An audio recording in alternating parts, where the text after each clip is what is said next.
প্রিয় দেশবাসী, আসসালামু আলাইকুম এবং শুভেচ্ছা রইল সবার জন্য।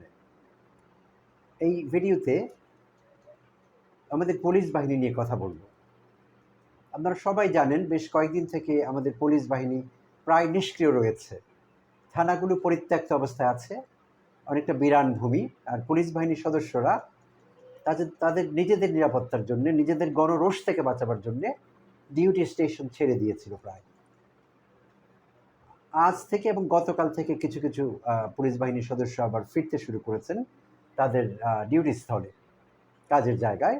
বাট তারা বেশ শঙ্কিত,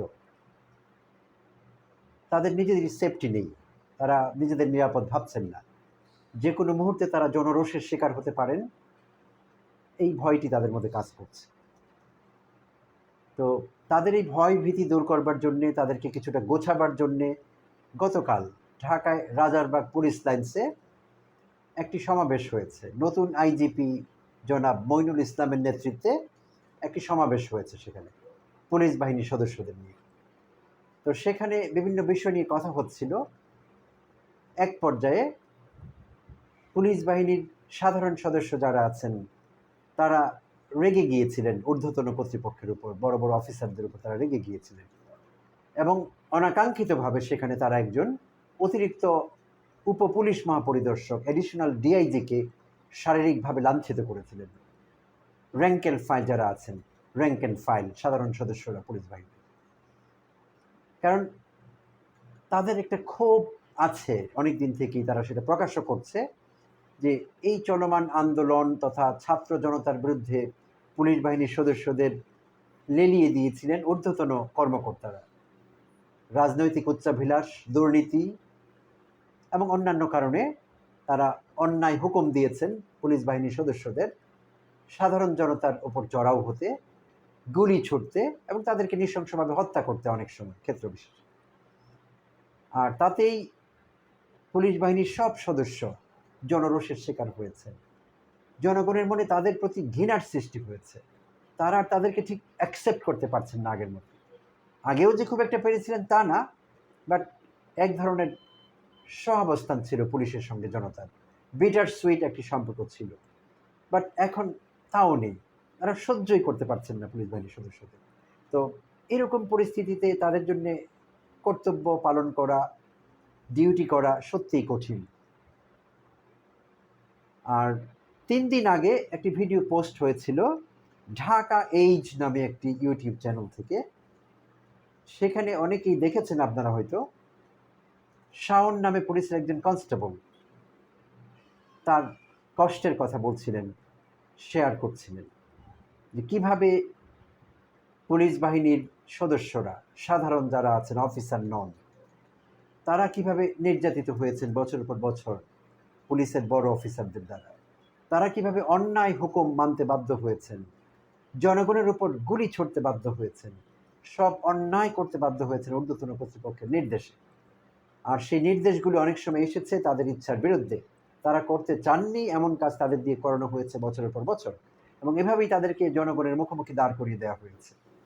তো কনস্টেবল মিস্টার শাওন অনেক কথা বলেছেন, 18 মিনিটের একটি ভিডিও, আপনারা চাইলে দেখে নিতে পারেন। চ্যানেলের নাম হলো ঢাকা এইজ।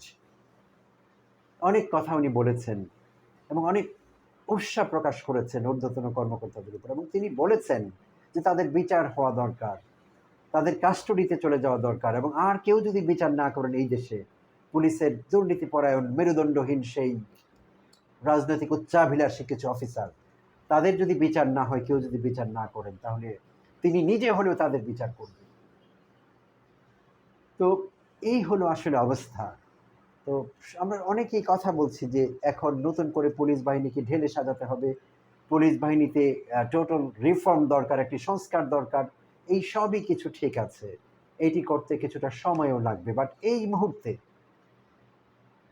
পুলিশ বাহিনীর সাধারণ সদস্যদের, থানার স্টাফদের পাবলিকের হাত থেকে বাঁচাতে হলে, পাবলিকের রোষ থেকে বাঁচাতে হলে, পাবলিকের দ্রোহ থেকে বাঁচাতে হলে, যেই সব বিতর্কিত অফিসার রয়েছেন লাইক ডিবি হারুন, বিপ্লব, এসি গোলাম মুস্তাফা, এসি বদরুল, এরকম আরও যারা যারা আছেন, খুঁজে বের করে তদন্ত করে বিতর্কিত অফিসারদের আলাদা করতে হবে এবং তাদেরকে কাস্টডিতে নিতে হবে। এবং এর মাধ্যমে পুলিশ বাহিনীর সদস্যদের এবং জনগণকে একটি মেসেজ দেওয়া যাবে, চমৎকার মেসেজ, যে নতুন সরকার কাজ করছে পুলিশ বাহিনীকে নর্মালাইজ করবার জন্যে, সিচুয়েশনকে স্বাভাবিক করবার জন্য তারা কাজ করছে।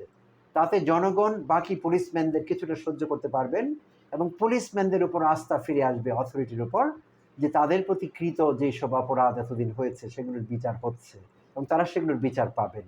একটি আস্থার জায়গা তৈরি হবে। ডিবি হারুনের আস্থার জায়গা, ডিবির কথা বলছি না, ইন ট্রু সেন্স একটি আস্থার জায়গা তৈরি হবে।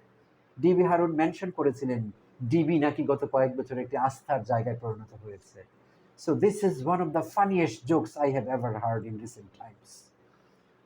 এরকম একটি জোক আমি সম্প্রতি আর শুনিনি, একটি ভালো জোক ছিল। ডিবি আস্থার জায়গায় পরিণত হয়েছে, তো সেরকম আস্থা না, একটি রিয়েল আস্থার জায়গায় পরিণত হতে পারে পুলিশ বাহিনী জনগণের জন্য, এবং পুলিশ বাহিনীর সদস্যদের বাহিনীর ভেতরে, ডিপার্টমেন্টের ভিতরে তাদের উপর আস্থা আসতে পারে এইভাবে। তো কর্তৃপক্ষ, স্বরাষ্ট্র মন্ত্রণালয়ের চার্জে আছেন এই মুহূর্তে ব্রিগেডিয়ার সাখাওয়াত।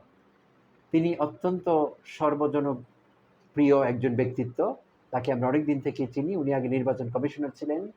তিনি সাদাকে সাদা এবং কালোকে কালো বলতে জানেন, তার উপর আমাদের আস্থা আছে। তাকে রিকোয়েস্ট করছি, আপনি দয়া করে এক্ষুনি বিলম্ব না করে পুলিশ বাহিনীর বিতর্কিত অফিসারদের সর্ট আউট করুন, তাদেরকে কাস্টডিতে নিয়ে যান এবং আমাদের একটি মেসেজ দিন যে আপনারা আমাদের জন্য কিছু করতে চাচ্ছেন এবং পুলিশ বাহিনীর সংস্কারের জন্য আন্তরিকভাবেই আপনারা কাজ করতে চাচ্ছেন, এবং এই মেসেজটি দেওয়া এই মুহূর্তে অত্যন্ত জরুরি।